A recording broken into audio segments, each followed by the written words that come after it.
Hello বন্ধুরা, welcome to my YouTube channel রাখির কিচেনে সবাইকে স্বাগত জানিয়ে আজকে দারুণ একটা রেসিপি শেয়ার করতে চলেছি।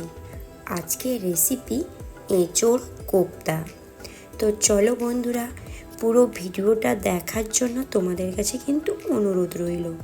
আর এটা খুবই সাধারণ একটা রেসিপি আর খুবই দারুণ একটা রেসিপি। এই এঁচোড়টা বেশ অনেক দিন ধরে পড়ে আছে আর এঁচোড়টা কিন্তু নরমও হয়ে এসেছিল, তাই ভাবলাম এটা একটা অন্য ধরনের রেসিপি বানাই। তাই এই রেসিপিটা বানিয়েই ফেললাম। আর এই রেসিপিটা আমি আগেও বানিয়েছিলাম, খুবই দারুণ হয়েছিল। আমি কিন্তু আমার মতো করে বানিয়েছিলাম, তোমরা কিন্তু এইভাবে রেসিপিটা ট্রাই করবে, খুবই দারুণ একটা রেসিপি। তো আমি এই এঁচোড়টাকে সেদ্ধ করে নেব আর ভালো করে কেটে, আর তাতে নিয়েছি একটা আলু। এঁচোড়টা সেদ্ধ করার সঙ্গে আলু একটা দিয়ে আমি পরিমাণ মতো জল দিয়ে দেব আর প্রেসারে এটাকে সেদ্ধ করে নেব। আর যেহেতু এঁচোড়টা আমার একটু নরম হয়ে এসেছিল, তাই আমি 5 থেকে 7টা মতো সিটি দিয়ে দিব আর এটা সুন্দরভাবে সেদ্ধ হয়ে যাবে। তোমরা কিন্তু এই রেসিপিটা একদম বানানোর জন্য মিস করবে না, এই রেসিপিটা অবশ্যই ট্রাই করবে। আর এঁচোড়গুলো আমার সেদ্ধ হয়ে গেছে, একে একে আমি একটা পাত্রে নিয়ে নেব। কালারটা দেখতে পাচ্ছ কিন্তু সেদ্ধ হয়ে এসছে। আর যেহেতু এঁচোড়টা অনেক দিন ছিল না, কালারটা একটু চেঞ্জ হয়ে যাবে। আর এটাকে আমি এইভাবে সুন্দর করে মাখিয়ে নেব। এক্সট্রা যে এঁচোড়টা কাটা হয়েছে না, যেটা সেদ্ধ হয়নি, ওটাকে কিন্তু বাদ দিয়ে দিতে হবে, মানে এঁচোড়ের মাঝখানের অংশটা। তো হাত দিয়ে দেখে নিতে হবে। এরপরে সেদ্ধ আলুটা তার সঙ্গে অ্যাড করে দিতে হবে। কিন্তু তোমরা এরকম একটা রেসিপিও ট্রাই করতে পারো, এঁচোড়কে এইভাবে সেদ্ধ করে ভর্তা বানিয়েও খেতে পারো। মানে খুব সুন্দর করে যেভাবে চিকেন কষা হয়, মশলা কষিয়ে এইভাবে এঁচোড় সেদ্ধ করে মাখিয়ে নিতে হবে। তো আমি এখানে নিয়েছি কিছুটা পনির, আলু আর এঁচোড়কে একসঙ্গে খুব ভালো করে মাখাতে হবে। আর এখানে দিয়ে দেব 1 চামচ মতো কর্নফ্লাওয়ার। তো চাইলে ময়দার গুঁড়ো ব্যবহার করতে পারো, আমি এখানে নিয়েছি কর্নফ্লাওয়ার, কারণ কর্নফ্লাওয়ারটা দিলে এই যে কোপ্তাগুলো বানাবো ওটা যাতে না ভেঙে যায়। আর দিয়ে দেব কাশ্মীরি লঙ্কার গুঁড়ো, আর দিয়ে দেব জিরে গুঁড়ো, পরিমাণ মতো লবণ, হলুদ গুঁড়ো আর গোলমরিচের গুঁড়ো আর কুচিয়ে রাখা ধনিয়া পাতা। মাত্র কয়েকটি উপাদান দিয়েই এটা খুব সুন্দরভাবে বানাবো। আর তোমরা অবশ্যই এইভাবে বানাবে। মাত্র কয়েকটা উপকরণ ছিল, তাই তোমাদেরকে বললাম যে খুবই সাধারণ পদ্ধতিতে, গ্রামের মতো, যারা গ্রামে মানে বানাতে চাও গ্রামের মেয়েরা, তো এরকম কিন্তু বানাতে পারো। আর উপর থেকে একটু গরম মশলার গুঁড়ো আমি দেব, ফ্লেভারটা যাতে ভালো আসে। তো এঁচোড় যেমন এঁচোড় কষা করো না, সেইভাবে এই রকম এঁচোড়কে সেদ্ধ করে রান্না করবে, এরকম কিন্তু অসাধারণ হবে। একটু অন্য ধরনের খাবার তো খেতে সবসময় ইচ্ছে হয়, তাই তো এইভাবে কিন্তু অন্য ধরনের খাবার খেতে ইচ্ছে হলে বানাতে পারো। তো আমি এখানে এটা ভালো করে মাখানো হয়ে গেলে আমার একটা জিনিস দেওয়ার ছিল, সেটা দিতে পারিনি, মানে ভুলে গেছিলাম। কৌটোর মধ্যে বের করে রেখেছি কিন্তু দিতে মনে নেই। ভাজা জিরের গুঁড়োটা দিলে কিন্তু খুব সুন্দর ফ্লেভার আসে, তাই দিলাম। আর একটু দিয়ে দিলাম সুগার, মানে চিনিটা দিলে স্বাদটা একটু অন্য ধরনের হবে। ব্যাস, এটা মাখানো হয়ে গেলে এগুলোকে গোল গোল শেপ দিয়ে নেব। খুব সুন্দরভাবে এটা কিন্তু মাখানো হয়ে গেছে, তোমরা দেখতে পাচ্ছ। আর আমি একটু হাতে অয়েল মাখিয়ে নিয়েছি। অয়েলটা মাখানোর ফলে হাতে যাতে না জড়ে যায়, তাই আমি একটু অয়েলও মাখিয়ে নিয়েছি। তো তোমাদের সেটা আমি দেখাইনি, হাতে কিন্তু অয়েল আমি নিয়েছি। আর সব সময় এঁচোড় যখন কাটবে না, বটি কিংবা ছুরি দিয়ে সবসময় মনে রাখবে সর্ষের তেল আগের থেকে হাতে কিংবা বটি বা ছুরিতে লাগিয়ে নেবে। এঁচোড় কাটলে এঁচোড়ের আঠাটা লেগে যায়, মানে ওটা ছাড়াতে খুব অসুবিধা হয়। তাই এঁচোড় যখন কাটবে তোমরা অয়েলই মাখিয়ে নেবে। আর এঁচোড় টুকরো টুকরো করে কেটে একটা পাত্রে যখন রাখবে, তাতে পরিমাণ মতো অয়েল আর জল দিয়ে এঁচোড়টাকে রাখবে। তো আমার এগুলো রেডি হয়ে গেছে। আর কিছুটা কিন্তু এইভাবে ফ্রাই করেও খেতে পারো, তো সেটা তোমাদের দেখাবো। আর এখানে একটা মিক্সি নিয়েছি, তাতে নিয়ে নেব কয়েকটা কাঁচা লঙ্কা আর নিয়ে নেব দুটো টমেটো, আর সেটাকে আমি কিন্তু পেস্ট বানিয়ে নেব। এরপরে গ্যাসের ওভেনে কড়াই বসিয়ে দিয়ে তাতে দিয়ে দেব পরিমাণ মতো অয়েল। আর অয়েলটা গরম হওয়া অবধি তো অপেক্ষা করতে হবে।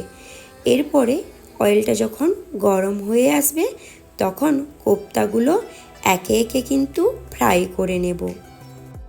তো দেখতে পাচ্ছ আমি এগুলো ফ্রাই করে নেব।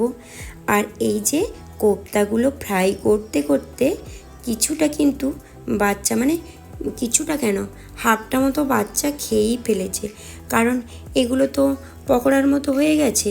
তো এগুলো ওদের খেতে খুব ভালো লেগেছিল, তাই ওরা খেয়ে নিয়েছে। তো আমি এখানে পরিমাণ মতো অয়েল দিয়েছিলাম, আর সেগুলোকে এইভাবে খুব ধীরে ধীরে কিন্তু ভাজতে হবে, যেহেতু এঁচোড়ের কোপ্তা আর তাতে দেওয়া আছে পনির, খুব ভিতরটা কিন্তু নরম।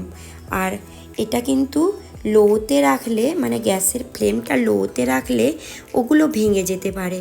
এটা কিন্তু হাইতেও মাঝে মাঝে দিতে হবে, আর মাঝে মাঝে মিডিয়ামে রাখতে হবে। ব্যাস, একে একে কিন্তু এইভাবে ভেজে নিতে হবে। তো খুব সুন্দরভাবে কোপ্তাগুলো পরপর একে একে সবগুলো আমি ভেজে নেব, কারণ সবগুলো ভাজার পরে যখন রান্না করব কিছুটা খাওয়া হয়ে যাবে। কারণ বাচ্চা এগুলো তো সস দিয়ে খেতে তো ভালোবাসে, আর এই ভেজিটেবলস দিয়ে যেটা বানানো, বাচ্চা কিন্তু অতটা বুঝতে পারেনি, অনায়াসে কিন্তু খেয়ে ফেলেছে কিছুটা। তো এরপরে কি করব, গ্যাসের ওভেনে কড়াই বসিয়ে দেব, তাতে দিয়ে দেব পরিমাণ মতো সর্ষের তেল। ব্যাস, এবারে অয়েলটা যখন গরম হয়ে আসবে, একে একে গোটা মশলাগুলো দিয়ে দিতে হবে।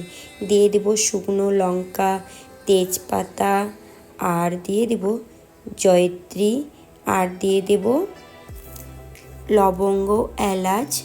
একে একে গোটা মশলাগুলো আমি দিয়ে দেব। আর দিয়ে দেব কিছুটা রসুন বাটা, আর দিয়ে দেব পেঁয়াজ কুচানো। বেশ অনেকটা কিন্তু পেঁয়াজ কুচানো আমি এখানে নিয়েছি। মিডিয়াম সাইজের 3 থেকে 4টে মতো পেঁয়াজ দিলেই হবে। ব্যাস, পেঁয়াজ মশলাটা যখন কষানো হয়ে আসবে, তখনই দিয়ে দেব একে একে সব উপকরণগুলো। দিয়ে দেব পরিমাণ মতো লবণ, আর দিয়ে দেব আদা বাটা। প্রায় 2 টেবিল চামচ মতো এখানে আমি আদা বাটা দিয়েছি, তোমরা দেখতে পাচ্ছ। তো আদা বাটাটা আমি প্রায় 2 চামচ মতো নিয়েছি। ব্যাস, এই মশলাটা ভালো করে কষাতে হবে। আর কষানো হয়ে এলে তারপরে দিয়ে দেব আমি বেটে রাখা টমেটো আর কাঁচা লঙ্কাটা। এরপরে আমি দিয়ে দেব 1 চামচ হলুদ গুঁড়ো, 1 চামচ লাল লঙ্কার গুঁড়ো, আর দেব 1 চামচ জিরে গুঁড়ো, 1 চামচ ধনিয়া গুঁড়ো। তো লাল লঙ্কার গুঁড়োটা তোমরা পরিমাণ মতো দেবে, কারণ ঝাল বেশি এটা হলে ভালো লাগবে না। ব্যাস, সব উপকরণগুলো এইভাবে কিন্তু পরিমাণ মতো, মানে অল্প একটু জল দিয়ে কষাতে হবে। কষাতে কষাতে মাঝে মাঝে যদি লেগে যায়, আবারও একটু একটু জল দিয়ে মশলাটাকে ভালো করে কষাতে হবে। এরপরে কষানো হয়ে এলে এরপরে পরিমাণ মতো জল দিয়ে দেব। দেখতে পাচ্ছ এটা পরিমাণ মতো আমি জল দিয়ে দেব। আর এরপরে আমি কি করব, অন্য সাইডে গ্যাসের ওভেনে আমি একটা তাওয়া বসিয়ে দেব। আর তাওয়াটায় দিয়ে দেব পরিমাণ মতো ঘি কিংবা বাটার। আমি এখানে ঘি নিয়েছিলাম। আর ঘিটা গরম হয়ে এলে দিয়ে দেব বেশ অনেকটা কাজু। আর কাজুগুলোকে ঘিয়ের সঙ্গে একটু ভেজে নেব। আর ঝোলটা যখন ফুটে আসবে তখনই একটু পরিমাণ মতো দিয়ে দেব সুগার মানে চিনি।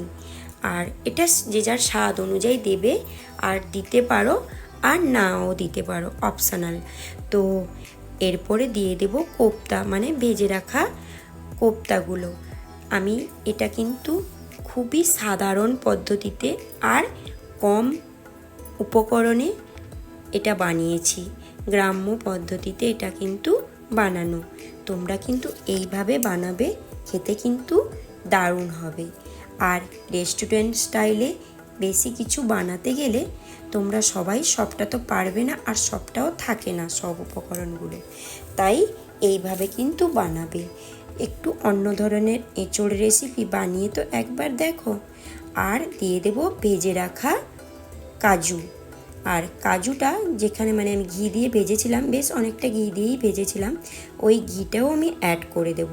গ্যাসের ফ্লেমটা কিন্তু লোতে রেখে দেব একটুখানি। ঝোলটা ভালো করে ফুটে এলে একটু গায়ে মানে মাখো মাখো হয়ে গেলে কিন্তু গ্যাসটা অফ করে দিতে হবে, কারণ কোফতাগুলো বেশি ফোটালে কিন্তু ভেঙে যেতে পারে।